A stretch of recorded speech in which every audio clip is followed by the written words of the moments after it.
আসসালামু আলাইকুম। আজ 15ই মার্চ 2025 শনিবার। শুরু করছি চেঞ্জ টিভি প্রতিদিনের গল্প অনুষ্ঠান। দর্শক, আপনাদের সঙ্গে রয়েছি আমি আবিদ আজম। শুরুতেই সংবাদ শিরোনাম। ডক্টর ইউনূস সরকারের বিস্ময়কর দিক তুলে ধরলেন সার্জিস আলম। হঠাৎ আন্দোলন থেকে পিছু হটল বাম সংগঠনগুলো। হাসিনার ভাগ্নি টিউলিপের ভয়াবহ জালিয়াতি ফাঁস। এবার বিস্তারিত। ছাত্র জনতার আন্দোলনের মুখে গত বছরের 5 আগস্ট শেখ হাসিনা দেশ থেকে ভারতে পালিয়ে যাওয়ার পর অন্তর্বর্তীকালীন সরকারের প্রধান হিসেবে দায়িত্ব নেন নোবেলজয়ী অর্থনীতিবিদ ডক্টর মোহাম্মদ ইউনূস। এরপর থেকে নানা অস্থির পরিস্থিতি থেকে বের হয়ে শান্তি স্থিতিশীলতার দিকে আসতে শুরু করেছে দেশ। এই নিয়ে ফেসবুকে এই সরকারের বিগত 7 মাসের কার্যক্রম নিয়ে পোস্ট দিয়েছেন জাতীয় নাগরিক পার্টি এনসিপির উত্তরাঞ্চলের মুখ্য সংগঠক সার্জিস আলম। সেখানে তিনি দেশের জনগণের প্রতি আক্ষেপ প্রকাশ করেছেন। মোটা দাগে উল্লেখ করেছেন ইউনূস সরকারের বেশ কিছু সফলতার কথাও। পাঠকদের জন্য সার্জিস আলমের পোস্টটি হুবহু তুলে ধরা হলো।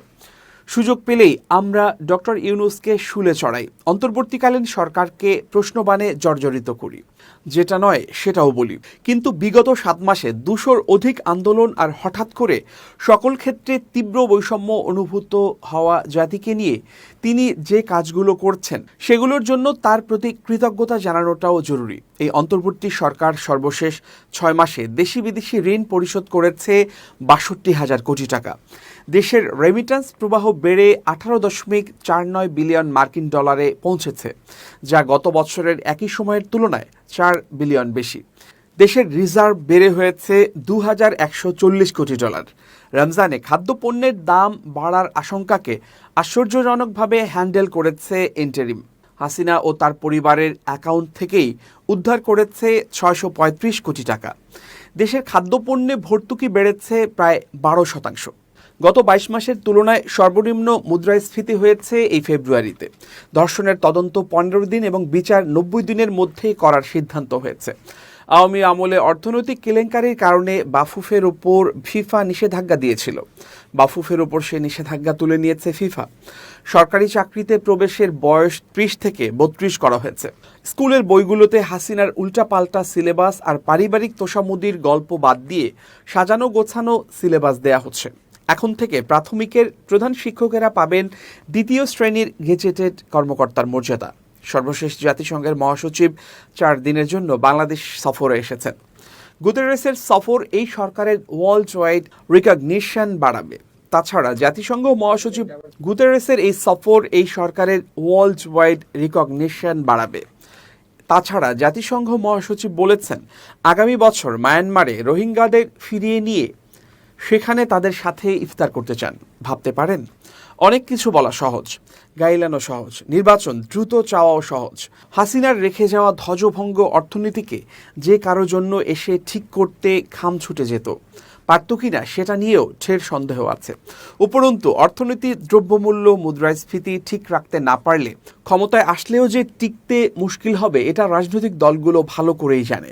ইউনূস সাহেব হয়তো হিমশিম খাচ্ছে অনেক কিছু করতে, ধ্বজভঙ্গ একটা দেশ আর ব্যক্তি স্বার্থকেন্দ্রিক একটা জাতিকে ঠিক করতে।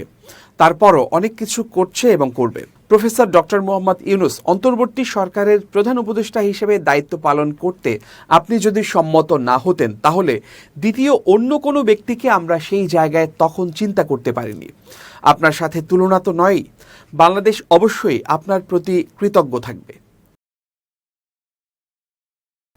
সারা দেশে হত্যা, ধর্ষণ, নিপীড়নের প্রতিবাদে ও স্বরাষ্ট্র উপদেষ্টার অপসারণের দাবিতে ডাকা গণমিছিলের কর্মসূচি থেকে পিছু হটল বাম সংগঠনগুলো।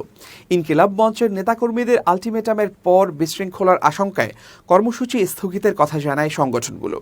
শনিবার কেন্দ্রীয় শহীদ মিনার থেকে এই মিছিল হওয়ার কথা ছিল। পূর্ব ঘোষিত কর্মসূচি পালনে এদিন বেলা 11টার দিকে কেন্দ্রীয় শহীদ মিনারে উপস্থিত হয়েছিলেন বাম সংগঠনগুলোর নেতাকর্মীরা। এখান থেকে গণমিছিল নিয়ে টিএসসি যাওয়ার কথা ছিল। অন্যদিকে ইনকিলাব মঞ্চ শহীদ মিনার থেকে তাদের সরে যেতে আলটিমেটাম দিয়েছিল। ইনকিলাব মঞ্চের নেতাকর্মীরা পুলিশের বাধায় শহীদ মিনারের দিকে যেতে না পারলেও শহীদ মিনারের জমায়েত থেকে নিজেদের কর্মসূচি স্থগিত করে বাম সংগঠনগুলো। শহীদ মিনারের পাদদেশে সংক্ষিপ্ত সমাবেশে সভাপতির বক্তব্যে বাংলাদেশ ছাত্র ইউনিয়ন সভাপতি মাহির শাহরিয়ার রেজা বলেন, দেশের সার্বিক পরিস্থিতি বিবেচনায় আমাদের গণমিছিল হওয়ার কথা ছিল শহীদ মিনার থেকে টিএসসি পর্যন্ত। সেই গণমিছিল স্থগিত করে এখানেই সমাপ্ত ঘোষণা করছি। এ সময় 7 দফা দাবি তুলে ধরেন বক্তারা। 7 দফা দাবি হলো, দেশে অব্যাহত ধর্ষণ, নিপীড়ন ও হত্যার বিচার করতে হবে, স্বরাষ্ট্র উপদেষ্টাকে অপসারণ করতে হবে, জুলাই আগস্ট হত্যাকাণ্ডের বিচার করতে হবে, মন্দির মসজিদ মাজারে হামলাকারীদের বিচার করতে হবে, চট্টগ্রামে আইনজীবী আলিফ হত্যার বিচার করতে হবে, সাগর রুনি, তনু, আফসানা, মুনিয়া সহ আওয়ামী আমলের সব হত্যার বিচার করতে হবে এবং হিন্দু ও আদিবাসীদের উপর হামলা ও লুটতরাজের বিচার করতে হবে। সভাপতির বক্তব্যে কেন্দ্রীয় ছাত্র ইউনিয়ন সভাপতি মাহির শাহরিয়ার রেজা বলেন, আমরা এই কর্মসূচি ঘোষণা করার পর একটি উগ্রবাদী গোষ্ঠী আমাদের কর্মসূচি নস্যাৎ করার, আমাদের এই ধর্ষণ বিরোধী আন্দোলনকে ভিন্ন খাতে প্রবাহিত করার জন্য নানান চক্রান্ত করছে। আমরা এটাও লক্ষ্য করছি, আমাদের এই ধর্ষণ বিরোধী গণ আন্দোলনকে পুঁজি করে আওয়ামী সন্ত্রাসীরাও পুনর্বাসনের স্বপ্ন দেখছে। আমরা উগ্রবাদী গোষ্ঠী ও আওয়ামী সন্ত্রাসীদের হুঁশিয়ারি করে বলতে চাই, ধর্ষণ বিরোধী আন্দোলনকে ব্যবহার করে আপনাদের যে বাসনা, বাংলাদেশের ছাত্র যুব সমাজ সেটি পূরণ হতে দেবে না। সমাবেশে বাংলাদেশ ছাত্র ইউনিয়ন, বাংলাদেশ যুব ইউনিয়ন, সমাজতান্ত্রিক ছাত্র ফ্রন্ট, বাংলাদেশ ছাত্রলীগ বিসিএল, পাহাড়ি ছাত্র পরিষদ, বাংলাদেশ উদীচী শিল্পী গোষ্ঠী, চারণ সাংস্কৃতিক গোষ্ঠী, কেন্দ্রীয় খেলাঘর আসর, সমাজতান্ত্রিক মহিলা ফোরাম, বাংলাদেশ ক্ষেতমজুর সমিতি, বাংলাদেশ ট্রেড ইউনিয়ন কেন্দ্রের প্রতিনিধিরা বক্তব্য দেন।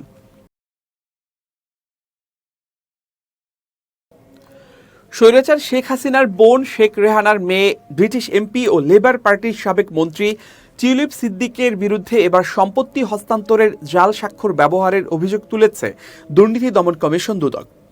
আপন বোন আজমিনা সিদ্দিকের নামে সম্পত্তি হস্তান্তরের ক্ষেত্রে তিনি জাল নোটারি নথি ব্যবহার করেছেন বলে অভিযোগ করা হয়েছে। ফিনান্সিয়াল টাইমস জানিয়েছে এই খবর।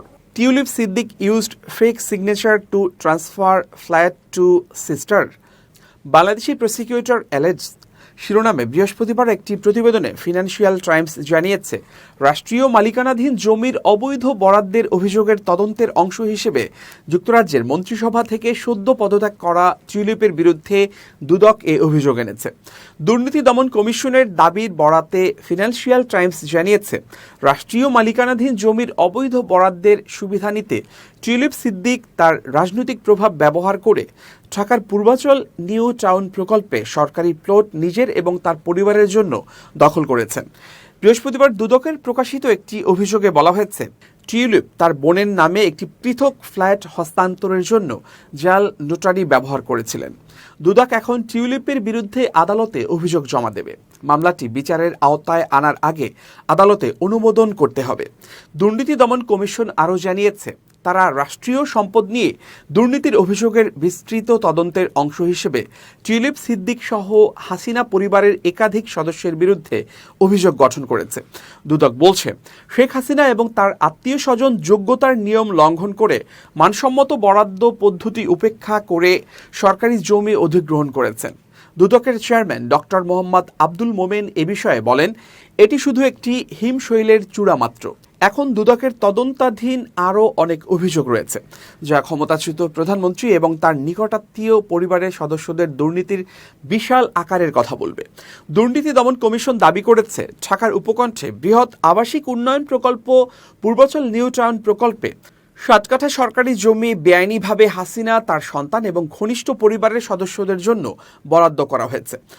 তদন্তকারীরা অভিযোগ করেছেন, টিউলিপকে একটি সম্পত্তি মালিকানা পেতে অযোগ্য ঘোষণা করা উচিত ছিল, কিন্তু তিনি এবং তার পরিবারের সদস্যরা নিয়ম কানুনে হস্তক্ষেপ করেছে, যোগ্যতার মানদণ্ডকে উপেক্ষা করেছেন। বৃহত্তর তদন্তের অংশ হিসেবে দুদক আরও দাবি করেছে, টিউলিপ ঢাকার গুলশান এলাকার একটি ফ্ল্যাটের মালিকানা তার বোন আজমিনা সিদ্দিকের নামে হস্তান্তর করার জন্য একটি জাল নোটারি নথি ব্যবহার করেছিলেন।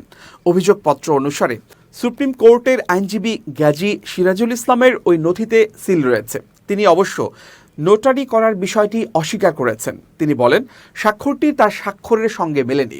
দুদক অভিযোগ করেছে, নোটারি জালিয়াতি সম্পত্তির আসল মালিকানা গোপন করার প্রচেষ্টার অংশ ছিল। অভিযোগের বিষয়ে টিউলিপ সিদ্দিক তাৎক্ষণিকভাবে কোনো মন্তব্য করতে রাজি হননি।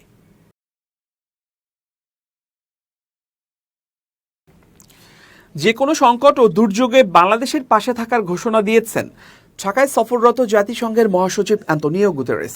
শনিবার সকালে ঢাকায় জাতিসংঘের কার্যালয় পরিদর্শনকালে কর্মীদের উদ্দেশ্যে দেয়া বক্তব্যে তিনি একথা বলেন। গুতেরেস বলেন, বাংলাদেশ যে সংকটময় পরিস্থিতির মধ্য দিয়ে যাচ্ছে তাতে পাশে থাকবে জাতিসংঘ। তিনি বলেন, ঢাকায় সফরকালে তিনি যে আতিথেয়তা পেয়েছেন তাতে তিনি মুগ্ধ। জাতিসংঘ মহাসচিব বাংলাদেশের গণতন্ত্র ও মানবাধিকার রক্ষার মতো সংস্কার প্রচেষ্টা নিয়েও সন্তুষ্টি প্রকাশ করেন। সকালে ঢাকায় নতুন জাতিসংঘ কমন প্রাঙ্গণ পরিদর্শন করেন অ্যান্তোনিও গুতেরেস। সেখানে তিনি 50তম বার্ষিকী উপলক্ষে আয়োজিত আলোকচিত্র প্রদর্শনী দেখেন এবং আনুষ্ঠানিকভাবে জাতিসংঘের পতাকা উত্তোলন করেন। নতুন জাতিসংঘ কমন প্রাঙ্গণ পরিদর্শনের আগে তিনি জাতিসংঘ কান্ট্রি টিম বাংলাদেশের সঙ্গে একটি বৈঠকে অংশ নেন।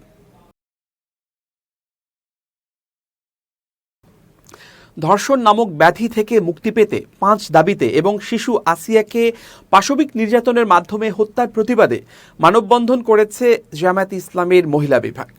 শনিবার জাতীয় প্রেসক্লাবের সামনে আয়োজিত মানববন্ধন থেকে বেঁচে থাকা ও নিরাপত্তার অধিকার দাও, ধর্ষকদের প্রকাশ্যে জনসম্মুখে ফাঁসি চাই দিতে হবে, ধর্ষণ মামলা 90 দিনের মধ্যে নিষ্পত্তি করতে হবে, ধর্ষণ মামলায় জামিন বিধান বাতিল করতে হবে, ধর্ষণ মামলায় এক বিধান এক শাস্তি, ধর্ষককে ফাঁসি দিতে হবে। এই দাবিতে সহস্রাধিক উপস্থিত নারীর কণ্ঠে স্লোগান তুলে সরকারের কাছে জোর দাবি জানান। মানববন্ধন বাংলাদেশ জামায়াতে ইসলামের মহিলা বিভাগের সেক্রেটারি অধ্যাপক নুরুন্নিসা সিদ্দিকা বলেন, এই মানববন্ধনে বাংলাদেশ জামায়াতে ইসলামের মহিলা বিভাগের সেক্রেটারি অধ্যাপক নুরুন্নিসা সিদ্দিকা বলেন, আসিয়া হত্যার মামলার রায় 1 সপ্তাহের মধ্যে দিতে হবে এবং আসামিদের মৃত্যুদণ্ড দিতে হবে। সব ধর্ষককে ফাঁসি দিতে হবে। ধর্মহীনতার চর্চা এবং নৈতিকতার শিক্ষা মূল্যবোধের অবক্ষয়ের জন্য দায়ী ইসলামী শিক্ষা ব্যবস্থা চালু এবং ধর্মীয় মূল্যবোধে জনগণকে উজ্জীবিত করতে হবে। আইনের যথাযথ প্রয়োগ করতে হবে। বিচারের দীর্ঘসূত্রিতা পরিহার করতে হবে। বিচারহীনতার সংস্কৃতি থেকে বেরিয়ে আসতে হবে। এ সময় তিনি আরও বলেন, ধর্ষককে তার নিজ এলাকায় জনসম্মুখে ফাঁসি দিতে হবে। এতে পরবর্তী সময়ে কেউ ধর্ষণের অপরাধ করার সাহস পাবে না।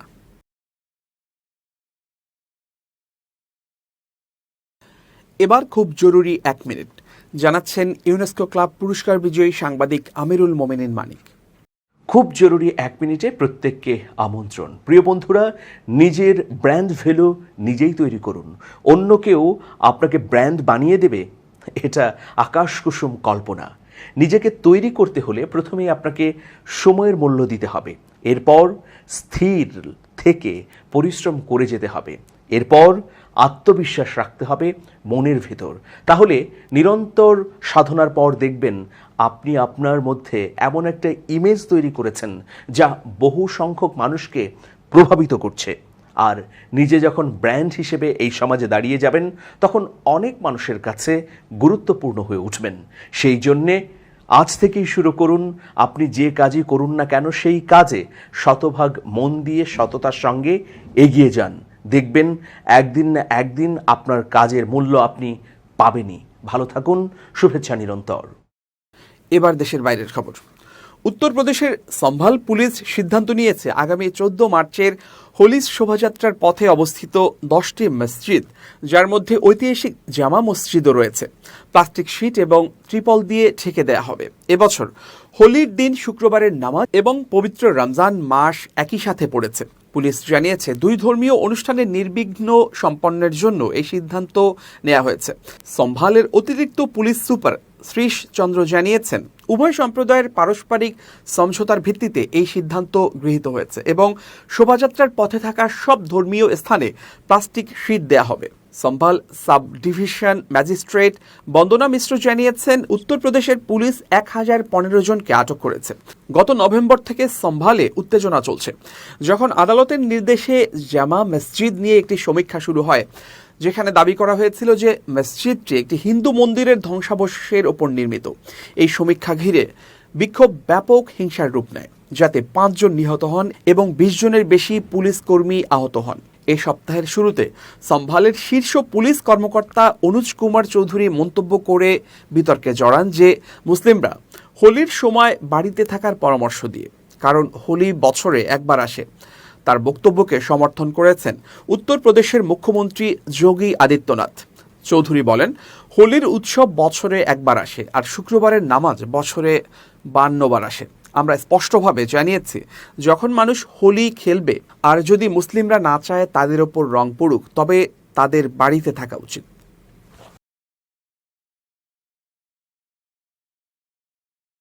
দর্শক, শেষ করছি প্রতিদিনের গল্পের আজকের গল্প।